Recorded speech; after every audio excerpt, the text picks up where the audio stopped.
Assalamualaikum. Secara ringkas hari ini kita akan masuk subtopik bagi solat fardu, iaitu 2.5 rukun solat. Bila kita sebut rukun, ia ni ibarat tiang. Kalau rumah ada tiang-tiang dia, jadi kalau tiang ni rosak ataupun patah ataupun kita hilangkan, maka rumah kita mesti akan runtuh. Macam tu juga solat. Rukun ni ibarat tiang pada solat. Kalau tak ada rukun ni di dalam solat kita, maka solat kita tidak sah.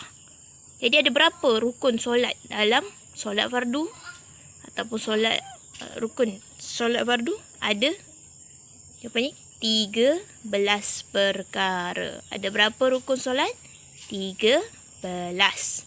Jadi kita kena pastikan setiap kali kita solat subuh, zuhur, asar, maghrib, isyak, 13 perkara mesti ada dalam solat kita. Kalau kita sengaja tinggalkan satu je, solat kita akan tidak sah.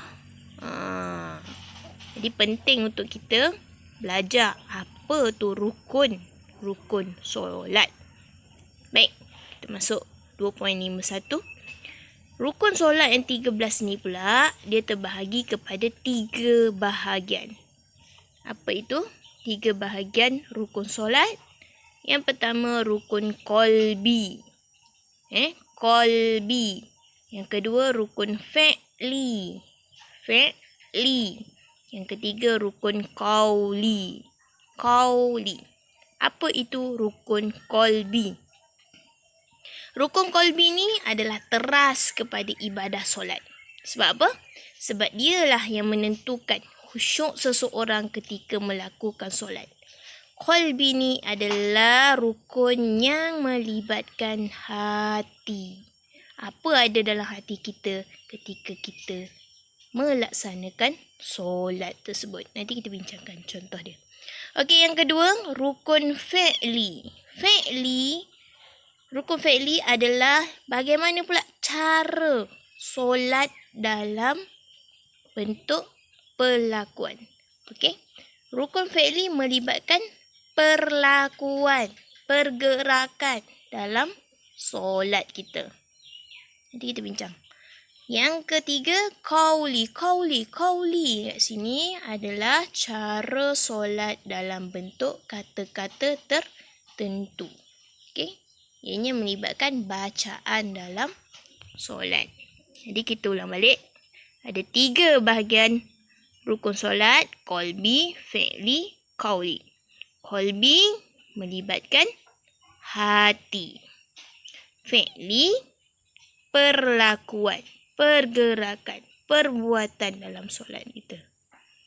Qauli bacaan-bacaan dalam solat. Jadi 13 rukun tadi, ada yang melibatkan hati, rukun yang melibatkan perlakuan, mesti ada gerakan-gerakan tersebut. Rukun yang melibatkan bacaan, mesti ada bacaan ni dalam solat kita. Baik, kita masuk gambar rajah. Ni dia dah senaraikan. Apa itu rukun qalbi, qauli, fi'li. Okay, kita pergi yang pertama. Rukun solat. Qalbi. Rukun solat qalbi adalah niat. Bila kita nak solat, kita mesti berniat untuk solat. Contoh kita nak niat solat apa? Subuh. Mesti kita niat solat subuh lah. Tak boleh lah kita nak semayang subuh tapi kita niat solat zuhur. Ni yang pertama. Hati. Okey, dalam hati mesti ada niat. Niat ni mesti dalam hati. Yang kita lafaz tu lafaz niat. Yang usolli fardhu zuhri arba'a raka'atin adaan lillahi ta'ala. Itu lafaz. Yang dikatakan niat ni mesti ada lintasan di dalam hati kita. Mesti ada dalam hati kita nak solat. Bila nak niat ni? Ketika takbiratul ihram. Okey. Yang kedua, rukun qauli yang melibatkan bacaan-bacaan. So dalam solat kita mesti ada bacaan-bacaan ni. Yang pertama, mesti kita baca takbiratul ihram. Yang kedua, mesti kita baca Al-Fatihah dalam setiap rakaat. Yang ketiga, mesti ada bacaan tahiyat akhir sebelum kita salam. Yang keempat, mesti membaca selawat ke atas Nabi dalam tahiyat akhir. Selawat tu yang mana tu? Allahumma salli ala Sayyidina Muhammad.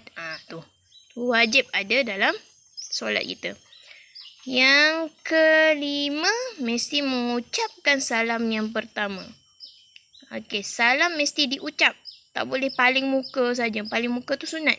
Yang wajibnya, yang rukunnya mesti ucapkan salam. Mesti sebut Assalamualaikum. Mesti sebut.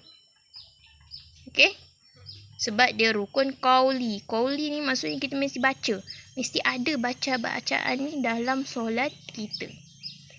Okey, fi'li. Rukun fi'li ni pergerakan. Pergerakan-pergerakan dalam solat. Kalau tak ada pergerakan-pergerakan ni, maka tak sah solat kita. Yang pertama, mesti berdiri tegak. Bila berdiri tegak ni, masa mula-mula kita nak masuk dalam solat. Berdiri tegak ni. Bagi yang mampu. Kalau orang tu dah lumpuh, tak boleh nak berdiri dah. Tu special case. Okay? Bagi yang sempurna, yang berkemampuan, wajib rukun bagi dia berdiri tegak. Okay? Yang kedua, rukuk serta tomak ninah. Okey, rukuk serta tomak ninah. Rukuk tahu kan? Tomak ninah adalah keadaan di mana kita berhenti seketika ataupun tetap anggota sekadar-kadar bacaan subhanallah. Maksudnya, semua anggota kita tak ada duk goyang-goyang lagi, tak ada. Gerak-gerak tak ada, tetap. Semua tetap. Okay? Berapa lama tu? Seminimumnya sekadar-kadar bacaan subhanallah. Okay, lepas tu baru boleh bangun. Barulah sempurna rukuk serta tomak ninah. Siapa rukuk lepas tu tak ada tomak ninah, tak sah kamu punya solat. Tomak ninah adalah rukun dalam setiap pergerakan solat tu. Okey, yang kedua, i'tidal, bangun daripada rukuk. Serta tomak ninah juga. Mesti tetap anggota. Berhenti seketika, tetap anggota kita. Yang keempat, sujud serta tomak ninah. Sujud. Bila kata sujud, mesti ada ketujuh-tujuh anggota. Sujud kena pada lantai ataupun tempat sujud. Apa tujuh-tujuh anggota sujud? Yang pertama, dahi. Yang kedua, dua tapak tangan. Yang ketiga, dua lutut. Yang keempat, dua tapak kaki. Dua. 1, 7. 2, 4, 6, 7. Okey. Yang seterusnya, duduk antara dua sujud serta tomak ninah. Bila duduk antara dua sujud, bila kita sujud lah kan, kita sujud 2 kali kan. Sujud yang pertama, lepas tu kita duduk antara dua sujud, lepas tu kita sujud lagi. Okey, yang seterusnya duduk tahiyat akhir. Masa tahiyat akhir mesti duduk. Yang terakhir, tertib. Tertib maksudnya mesti ikut turutan. Tak boleh kita solat tu kita sujud dulu, lepas tu baru kita rukuk. Maka tidak ada tertib. Maka tidak sah solat kita. Okey. Sekian.